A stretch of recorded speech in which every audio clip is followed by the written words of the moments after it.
Welcome to Veer info. आप सभी के ट्यूबवेल ऑपरेटर के लिए मैं फिर से एक नया प्रैक्टिस सेट लेकर आ चुका हूं जो कि ट्रेड का है। ट्रेड का प्रैक्टिस सेट मैं करवा रहा हूं। आज से पहले मैं करीब 4 पेपर करवा चुका हूं जो कि दो दो पार्टों में है, तो यानी कि 8 वीडियो आपको मिल चुकी हैं। तो जिन भी स्टूडेंट ने नहीं देखा वो चैनल पर अपलोड है या वीडियो के डिस्क्रिप्शन में लिंक मिल जाएगी, वहाँ से देख सकते हैं। काफ़ी इंपॉर्टेंट हो जाता है आपका ट्रेड का मॉडल पेपर, क्योंकि इसमें सारे क्वेश्चन कंबाइंड होते हैं। तो अधिक से अधिक लोग जुड़ जाएं इस वीडियो को देखने के लिए और कमेंट वगैरह करते रहें, वीडियो को लाइक कर दें। चलिए यहाँ पे वीडियो स्टार्ट करते हैं, देखते हैं। पहला क्वेश्चन काफ़ी इंपॉर्टेंट क्वेश्चन है यहाँ पे, जो कि आपको काफ़ी हेल्प देंगे एग्जाम में। क्या पता इसी तरह के क्वेश्चन आ जाए। देखिए जो भी मैं पढ़ाता हूँ एक्सपेक्टेड होते हैं, ये नहीं कि सेम टू सेम वैसी चीज़ें मिल जाएं, लेकिन आपको एक क्वेश्चन का अच्छा खासा समूह मिल जाता है, कलेक्शन मिल जाता है, जो कि आपके लिए काफ़ी हेल्पफुल होता है किसी भी एग्जाम के लिए।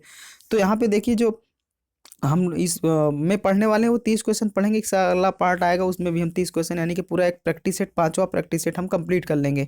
पहला प्रश्न है, आप लोग कमेंट करते रहें। सूचनात्मक चिन्ह का परिदृश्य रंग होता है कैसा? तो यहाँ पे जो सूचनात्मक जो चिन्ह होते हैं उनके रंग कैसा होता है? तो 61 नंबर का हो जाएगा। ऑप्शन नंबर क्या करेक्ट हो जाएगा?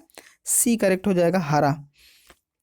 नेक्स्ट क्वेश्चन है, दिया गया चिन्ह चेतावनी को किस चेतावनी को दर्शाता है? डैश दिया हुआ भरा हुआ है, तो इसका राइट आंसर हो जाएगा 62 का हो जाएगा, सी करेक्ट हो जाएगा, लेजर बीम। नेक्स्ट क्वेश्चन है, परमाणु में निम्न 3 प्रकार के कण पाए जाते हैं, तो ये कौन कौन से कण हैं? ऑप्शन नंबर बी करेक्ट हो जाएगा, प्रोटॉन, इलेक्ट्रॉन और न्यूट्रॉन। नेक्स्ट क्वेश्चन है यहाँ पे, किसी परिमिति द्वारा पृथक्कृत 2 आवेश किसमें वृद्धि करते हैं? तो 64 नंबर का जो करेक्ट आंसर होगा वो है सी, विद्युत क्षेत्र।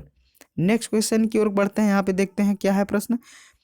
ओम नियम के संबंध में निम्नलिखित में से कौन सा कथन गलत है? तो ओम का नियम कौन सा है जो कि फॉलो नहीं करता? तो यहाँ पे 65 नंबर का ऑप्शन नंबर डी करेक्ट हो जाएगा कि धारा बराबर प्रतिरोध इंटू विभव अंतर। ये करेक्ट नहीं होगा, जो कि ओम का नियम फॉलो नहीं करेगा, सॉरी। तो यहाँ पे 66 का है, जब धारा आई समय टी के लिए प्रतिरोध आर से गुजरती है तब प्रयुक्त विद्युत ऊर्जा निम्नलिखित द्वारा निर्धारित की जाती है। तो 66 नंबर का ऑप्शन नंबर बी करेक्ट हो जाएगा, I square R T. Next question है, विद्युत धारा प्रवाह के लिए तैयार किया गया बंद एवं पूर्ण मार्ग क्या कहलाता है? तो 67 का ऑप्शन नंबर डी करेक्ट हो जाएगा, परिपथ कहलाता है। अगला प्रश्न देखते हैं। यहाँ पे 1 जी ओम किसके बराबर होता है? तो 68 का ऑप्शन नंबर डी हो जाएगा, 10 की पावर 9 ओम के।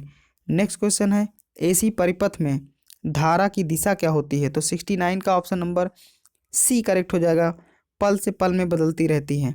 नेक्स्ट क्वेश्चन है, कौन से मार्ग का विद्युत रोधन पदार्थ अधिक तापमान सह सकता है? तो 70 नंबर का क्या हो जाएगा? ऑप्शन नंबर सी करेक्ट हो जाएगा, सी वर्ग। क्या हो जाएगा? सी वर्ग। अगला प्रश्न देखते हैं। अगर आपको वीडियो यार पसंद आ रही हो तो चैनल को सब्सक्राइब जरूर कीजिएगा और वीडियो को लाइक कर दीजिएगा। आंतरिक अर्धचालक में रिक्तियों की गतिशीलता इलेक्ट्रॉनों की गतिशीलता से क्या है? 71 का ऑप्शन नंबर क्या हो जाएगा? बिल्कुल सही, यहाँ पे सी करेक्ट है, यहाँ पे कम हो जाएगी, ठीक है, सी करेक्ट हो जाएगा। और अगला प्रश्न है, संयोजन बैंड की तुलना में चालक बैंड की ऊर्जा क्या होती है? तो 72 का ऑप्शन नंबर बी करेक्ट हो जाएगा, ज़्यादा होती है। नेक्स्ट क्वेश्चन है, देखिए इसमें टिक भी लगा हुआ है, कंफ्यूज ना हो, ठीक है। तो टंगस्टन फिलामेंट का प्रतिरोध क्या होता है? तो 73 का ऑप्शन नंबर ए करेक्ट है, लगाई गई वोल्टेज में वृद्धि के साथ बढ़ता है। तो लगाई गई वोल्टेज में वृद्धि के साथ बढ़ता है। अगला प्रश्न है, 2 तारे जिनका प्रतिरोधार है उन्हें समांतर क्रम में जोड़ा गया है, इसी यौगिक के एक R/2 प्रतिरोध की तार श्रेणी में जोड़ी गई है, कुल प्रतिरोध का मान कितना होगा? तो ये 74 नंबर का ऑप्शन नंबर ए करेक्ट हो जाएगा, आर, ठीक है। तो यहाँ से देखते हैं टिन का गलनांक बिंदु क्या है? तो यहाँ पे टिन का जो गलनांक बिंदु हो जाएगा ऑप्शन नंबर डी करेक्ट हो जाएगा, 232, ठीक है। देखिए इसमें टिक लगा हुआ है पहले से, तो अब आप क्वेश्चन पढ़ लीजिए, इंपॉर्टेंट है, इसलिए आपको यहाँ पे ऑब्जेक्टिव टाइप तो नहीं समझ में आ रहा होगा, क्योंकि जब टिक ही लग गया तो फिर मतलब क्या रहेगा। खैर चलते हैं अगले क्वेश्चन को। डीसी सप्लाई के मामले में फ्यूज निम्नलिखित में लगाए जाते हैं, तो 76 का हो जाएगा option number A, positive wire. Next है, 77 नंबर, सूचनात्मक चिन्ह की पृष्ठभूमि कैसी रंग की होती है और किस आकार की होती है? तो 77 का ऑप्शन नंबर सी हो जाएगा, हरे रंग की होती है और वर्गाकार आकार की होती है। जब दो आवेशित चालकों को जोड़ा जाता है तब आवेश का प्रवाह नहीं होगा, यदि कब नहीं होगा? तो 78 का ऑप्शन नंबर सी करेक्ट हो जाएगा, विभव एक समान। अगला है प्रश्न 79, पृथक कारकों विद्युत रोधियों में धारा का कोई प्रवाह नहीं होता, क्यों ऐसा है? तो 79 का ऑप्शन नंबर ए है, उसमें कोई मुक्त इलेक्ट्रॉन नहीं होते हैं। नेक्स्ट है, निम्न में से सर्वोत्तम सुचालक पदार्थ कौन सा है? तो जो हो जाएगा इसका आंसर 80 का ऑप्शन नंबर सी करेक्ट है, ग्रेफाइट।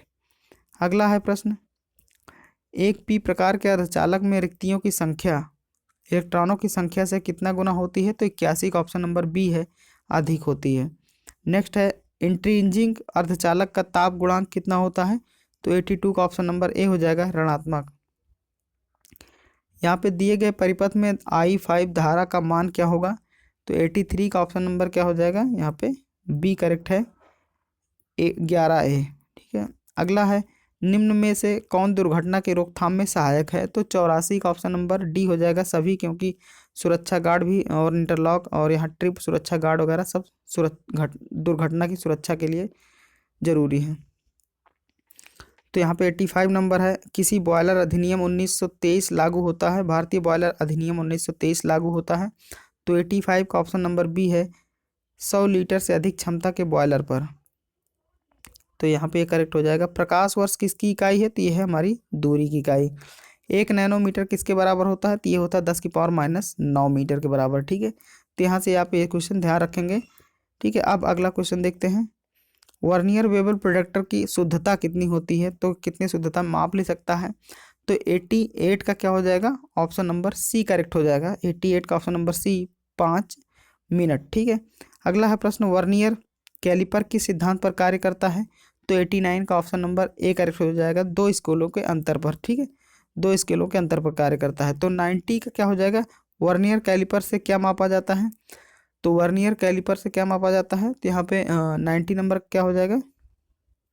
देखिए यहाँ पे वर्नियर कैलिपर से लंबाई भी मापी जाती है, चौड़ाई भी और व्यास भी। तो यहाँ पे सभी होना चाहिए। ठीक है, सभी मापे जाते हैं और ये चीज़ आप ध्यान रखें, लंबाई, चौड़ाई और व्यास। ठीक है, यहाँ पे ऑप्शन में गलत था इसलिए यहाँ पे करेक्ट किया गया है, तो सभी हो जाएगा।